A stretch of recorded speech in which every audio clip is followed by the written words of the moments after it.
Mais vraiment, la première raison pour laquelle les gens quittent cette terre, c'est vraiment ça, c'est l'abandon. Certains abandonnent et c'est pourquoi quand vous avez autour de vous des gens qui sont malades, des gens qui luttent pour leur vie, ne les abandonnez pas. Boostez-les, encouragez-les, soyez toujours là. Donnez-leur le goût de vivre. Aidez-les à rêver à nouveau. Aidez-les à ne pas visualiser la morgue, et le tombeau, le cercueil, à ne pas visualiser. Parce que parfois, quand les gens sont dans des situations de maladie comme ça, ils commencent déjà à imaginer leur funérailles. Ils voient comment les gens vont pleurer. Ils voient comment certains vont se réjouir, comment certains vont tirailler leur héritage.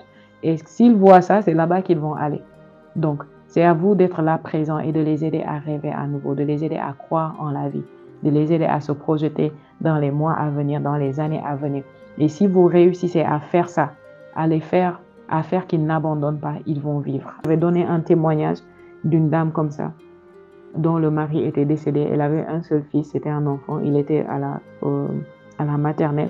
Et on l'a diagnostiqué d'un cancer en phase terminale. On lui avait dit qu'elle avait maximum 1 année. Et qu'est-ce qu'elle a dit? Elle a juré qu'elle va accompagner son enfant jusqu'à ce que son enfant... Et parce que vous savez, en Occident, c'est pas comme ici. Si les parents meurent, l'enfant se retrouve seul au monde. Ici, au moins, il y a plus que papa et maman. Donc, elle a dit qu'elle va être là pour son enfant. Il est hors de question que l'enfant soit seul. Elle va être là au moins jusqu'à ce qu'il puisse avoir son bac. C'est l'équivalent du terme. Donc, elle a été là. Quand l'enfant a eu son bac, il est parti à l'université. Elle est partie. Elle a quitté ce monde. Parce qu'elle avait juré qu'elle allait être là pour son enfant. Et ça, c'est pas une personne qui comprend ce que nous comprenons ou qui est en Christ. Je ne suis pas sûre que c'est une personne qui était en Christ. Et beaucoup de fois, quand le diable veut vous tuer, il va travailler sur vous psychologiquement, mentalement, pour vous affaiblir au point où vous abandonnez vous-même. Parce que quand vous n'abandonnez pas, c'est difficile pour le diable de vous emporter. Très difficile. La Bible nous dit que le diable vient pour voler, dérober, égorger. Ok? Donc le diable il vole. Si on le laisse voler, les esprits. Un jour, je vais enseigner sur la mort, sur la vie et l'immortalité. C'est un des sujets que j'ai hâte d'enseigner, mais je prends mon temps et j'attends le feu vert du Saint-Esprit. Ok, donc le diable, oui. Certains, parfois, quelqu'un dort, on dit que la personne s'est endormie, tout allait bien, elle n'était pas malade, rien. Elle est juste partie comme ça. Et parfois, les gens se disent, ah, c'est bien, peut-être qu'il doit être au ciel, des choses comme ça. Je n'en disconviens pas. S'il était en Christ, il serait au ciel. Mais beaucoup de fois, les cas comme ça, c'est le diable qui est venu voler. C'est le diable qui est venu voler. Quelqu'un peut juste se retrouver hors de son corps et il ne sait pas comment retourner. Quand je vais faire l'enseignement, je vais vous donner, j'ai pas mal de témoignages là-dessus. Quelqu'un peut juste, parce que la mort, c'est quoi? Quand la personne quitte son corps. Quand la personne quitte son corps, elle n'a plus le droit d'opérer dans le monde physique, dans le monde matériel. C'est le corps qui te donne le droit légal d'opérer ici. C'est pourquoi même les esprits, les démons, s'ils veulent opérer, ils ont besoin d'un corps. Dieu lui-même a eu besoin d'un corps. C'est pourquoi il a utilisé la Vierge Marie pour opérer sur terre. Amen. Donc, le diable peut piéger quelqu'un et le sortir de son corps. Et quand la personne sort, et son corps est possédé par l'esprit des morts et c'est fini, la personne ne peut plus retourner, sauf par une force et une puissance supérieure, la personne ne peut plus retourner. Je me rappelle, il y a une personne là que je considérais comme mon grand frère adoptif parce que sa famille, il y a quelques années de cela, quand j'étais adolescente, à un moment, il m'avait accueilli pendant peut-être 1 ou 2 années, vous voyez, et il est décédé il y a quelques mois. Et quand on a expliqué son décès, c'était du genre, il était en train de travailler sur son ordinateur et il est rentré, il était à une fête dans son village, il est rentré, rien ne signalait qu'il était malade, il n'était pas malade, il ne disait rien du genre qu'il allait partir. Et qu'est-ce qui se passe? Sa sœur le trouve sur l'ordinateur en train de travailler, comme d'habitude sur l'ordi, mais il était parti déjà. Qu'est-ce qui s'est passé? J'étais sûre que autant que nous tous on était surpris, lui-même il était surpris, c'est qu'on l'a piégé. On est venu l'appeler, on est venu le chercher. Parce que c'est ce qui se passe parfois. Dans le règne de l'esprit, les gens, les mauvaises personnes, les sorciers peuvent planifier et venir vous chercher. Et quand ils viennent vous chercher, ils vous appellent, ils convoquent votre esprit, vous sortez du corps et quand vous sortez, c'est fini. Ils bloquent, vous ne retournez plus. Et vous êtes du genre, mince, qu'est-ce que je fais dehors? Ok? Donc ça, c'est une longue histoire, je n'ai pas le temps d'expliquer, mais le diable tue. Ok?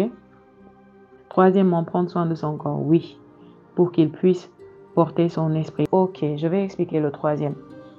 Pourquoi prendre soin de son corps? Je viens de dire que votre corps, c'est ce qui vous donne le droit légal d'opérer sur la terre et dans le monde physique, dans le monde des vivants, si on peut s'exprimer ainsi, parce que même quand vous sortez votre corps, c'est pas que vous vous évaporez, vous existez toujours, vous êtes conscient, ok? Seulement, vous ne pouvez plus contacter les êtres physiques, vous ne pouvez plus contacter le monde physique. Pourquoi? Parce que c'est le corps qui vous donne cette possibilité. Mon corps, là, c'est ce que j'utilise pour vous, pour que vous me voyez, pour que je vous parle. Mais qui vous parle? C'est pas le corps, c'est l'esprit. Le corps est juste la maison, ok? C'est juste la maison, c'est une coquille, mais c'est important. C'est une coquille importante. J'ai une chanson que le Saint-Esprit m'avait inspirée, que j'ai écrite, qui dit « Mon corps est le temple de l'Esprit, la demeure du Dieu Saint. Je dois en prendre soin tous les jours. » Ok? Je dois prendre soin de mon corps. Comment prendre soin de son corps? Les exercices, l'alimentation, le repos. Vous voyez, vous trouvez l'équilibre entre ces choses. Et surtout, pour nous qui sommes en Christ, la parole. Vous pouvez utiliser la parole littéralement pour prendre soin de votre corps, pour veiller sur votre corps. Je viens de donner l'exemple de comment, quand une douleur vient, vous pouvez commander à la douleur de partir. Les confessions vous permettent de prendre soin de votre corps. J'avais donné un témoignage, je crois, sœur Nicolette, concernant cette partie en particulier. J'avais parlé d'un homme de Dieu qui était sur la terre et qui a fait de grandes choses, des réveils et tout, dans les années, je pense, 90. Et il a continué à faire des choses comme ça. Moi, je ne l'ai pas connu de son vivant. Je l'ai connu juste il y a quelques années. Et cet homme de Dieu-là, bon, je l'ai connu à travers un autre homme de Dieu qui témoignait de comment, quand il a été au ciel, il l'a vu. Donc ça, c'est un autre homme de Dieu, un prophète qui a été au ciel et que le Seigneur a demandé de revenir pour la mission qu'il allait lui donner. Donc, il a dit que quand il était là-bas, il a rencontré cet homme de Dieu et je ne retiens pas son nom. Il a rencontré cet homme de Dieu là-bas et cet homme de Dieu lui a dit « Je n'ai pas pu finir la mission parce qu'il avait un message, il avait une mission. Il dit « Je n'ai pas pu terminer parce que mon corps ne supportait plus. Mon corps était... » Vous voyez, si vous avez un appareil, vous voyez, il est défectueux ou bien votre maison physique même. Parfois, vous pouvez voir des fissures au niveau des murs. Vous pouvez voir que les fondations ne tiennent pas, c'est en train de s'écrouler. Vous pouvez voir que c'est dangereux d'être dans cette maison. Et parfois, à un moment, on vous évacue, on vous dit de quitter cette maison. Pourquoi? Parce qu'à tout moment, le plafond peut tomber sur vous. Et ici, à Dakar, on a déjà eu des cas comme ça pendant l'hivernage d'immeubles qui s'écroulent ou de maisons qui s'écroulent. Pourquoi? Parce que ça ne tenait pas et ça a fait des dégâts, ça a tué des gens. Donc, le corps est un peu comme un bâtiment, un immeuble. Si vous n'en prenez pas soin, si Dieu dit vous allez vivre longtemps et vous ne prenez pas soin de votre corps, vous pourriez ne pas être en mesure de vivre aussi longtemps que Dieu a dit que vous alliez vivre.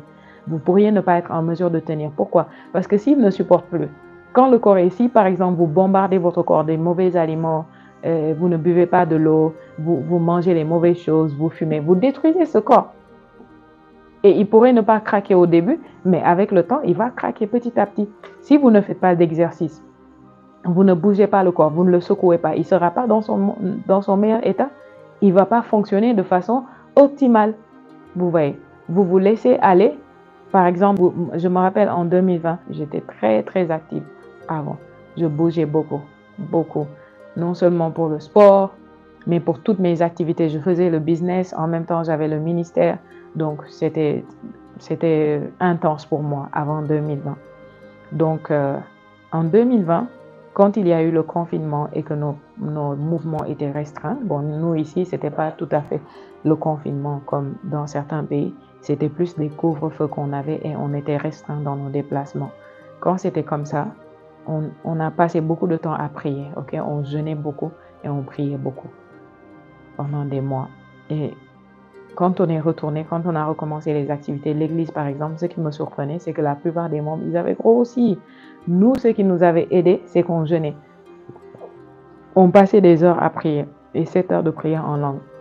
Après ça, on confessait et on jeûnait pendant 3 jours, non-stop, sans rompre. Après 3 jours, on rompait. Quand on rompt, on prend une petite pause, après on retourne. C'est ce qu'on faisait tout le temps parce qu'on profitait de ça pour vraiment se charger d'énergie spirituelle. Donc, pour nous, le problème après 2020, après l'histoire de Covid, c'était pas le surpoids ou quelque chose comme ça du tout. On avait maigri, on avait rajeuni, c'était juste magnifique. Mais ce que j'avais constaté, c'est qu'il y avait eu une grande faiblesse musculaire. Parce que quand on priait, on était dans un espace restreint, donc quelqu'un est assis là-bas, on est assis là-bas en train de prier pendant des heures. Il n'y avait pas assez d'espace pour nous de faire les va-et-vient, vous voyez. et on n'allait plus évangéliser, on ne faisait plus beaucoup de choses. Du coup, j'avais remarqué après plusieurs mois que mes muscles, mon corps était affaibli. Quand je marchais maintenant un peu, je sentais des douleurs au niveau des pieds, je m'essoufflais, je sentais des choses dans mon corps que je n'avais pas senties pendant toute ma vie. Pourquoi? Parce qu'on ne bougeait pas assez. Maintenant, imaginez ceux qui ne bougeaient pas, qui mangeaient et qui buvaient n'importe quoi. Vous voyez. Donc, le soin du corps, vous prenez soin de votre corps premièrement par la parole de Dieu, par les confessions. Parlez à votre corps. Dites que votre cœur est parfait, vos reins sont parfaits, votre estomac, votre foie, tout est parfait. Vous voyez que le sang circule parfaitement. Quand vous sentez quelque chose d'anormal, commandez, parlez sur votre corps. C'est le premier moyen de prendre soin de votre corps. Parce que je peux vous dire que si vous voulez juste utiliser les moyens naturels, vous êtes en train de vous leurrer vous-même. J'ai vu des gens qui on a dit qu'ils n'ont jamais fumé de leur vie, ils n'ont jamais bu de l'alcool, ils faisaient du sport tous les jours. Un jour, ils ont eu le cancer, ils sont morts. Vous voyez. Donc, ne pensez pas que juste les choses naturelles vont vous aider, mais ça aide. Mais premièrement, la parole de Dieu, vous utilisez pour veiller sur votre corps. OK? Deuxièmement, buvez beaucoup d'eau, essayez d'avoir une alimentation équilibrée et faites des exercices. Ça peut être courir, ça peut être marcher, ça peut être faites ce que vous aimez, ce qui vous plaît. OK? Moi, quand je choisis mes exercices pour moi, j'aime choisir quelque chose que quand je le fais, je m'amuse. J'aime pas trop faire ça et avoir l'impression que je souffre. OK? Même si je souffre, je veux que l'amusement, le rire et tout ça. Donc, pour moi, par exemple, c'est aller jouer au basketball, aller au terrain. Il y a les jeunes qui sont là-bas, les gosses en train de jouer, on joue ensemble, on saute, on se cogne là-bas. Il y a quelques mois, je m'étais cassé l'ongle, j'avais les ongles posés comme ça, je me suis cassé l'ongle, ça a saigné. Vous voyez, parce qu'on était en train de jouer. Chaque dimanche soir, j'allais là-bas courir, on jouait. Et ça me faisait du bien. Je faisais du sport, je transpirais, mais aussi je me sentais bien pour soi. Pourquoi? Parce que j'aime ça. Il y a la danse aussi pour moi, j'aime la danse. Vous voyez, parfois j'ai mon petit frère, on peut se retrouver, j'ai dit viens on va faire une choré, on fait une choré, on danse, on transpire, on s'amuse, on embête un peu notre mère, on fait beaucoup de bruit, tout ça, ça m'aide. Vous voyez, à la marche aussi. Quand je suis dans des périodes où je n'arrive pas à aller jouer au basketball ou à danser, je m'assure de marcher. Vous voyez, je m'assure, parfois je peux faire toute une journée à travailler à la maison. Le soir, je sors un peu, je vais au jardin, je marche. J'essaie de marcher au moins pendant 30 minutes, ça aide. OK? Donc, un autre sport que j'aime beaucoup, c'est le saut à la corde. Je ne sais pas si je peux appeler ça un sport, mais bon, j'aime beaucoup ça. Donc, trouvez quelque chose que vous aimez qui va vous aider à... Et ça, c'est bon non seulement pour votre corps, mais c'est bon pour votre cerveau aussi. OK? Donc, ça, c'est un problème. Beaucoup de chrétiens ne prennent pas soin de leur corps. Ils pensent que non, juste parce que je suis chrétien, parce que je suis spirituel, je peux me négliger. Je peux avoir le gros ventre. Je peux devenir... je peux manger ce que je veux, boire ce que je veux. Beaucoup de chrétiens, leur péché, c'est la gloutonnerie. Et ils ne savent pas que c'est un péché. Donc, eux, ils forniquent pas, ils boivent pas l'alcool, ils font pas toutes ces choses que tout le monde voit comme anormales, mais ils sont gloutons. Et la gloutonnerie détruit votre corps. Donnez à votre corps juste ce qu'il faut pour l'aider. Mangez avec plaisir, mais ne débordez pas.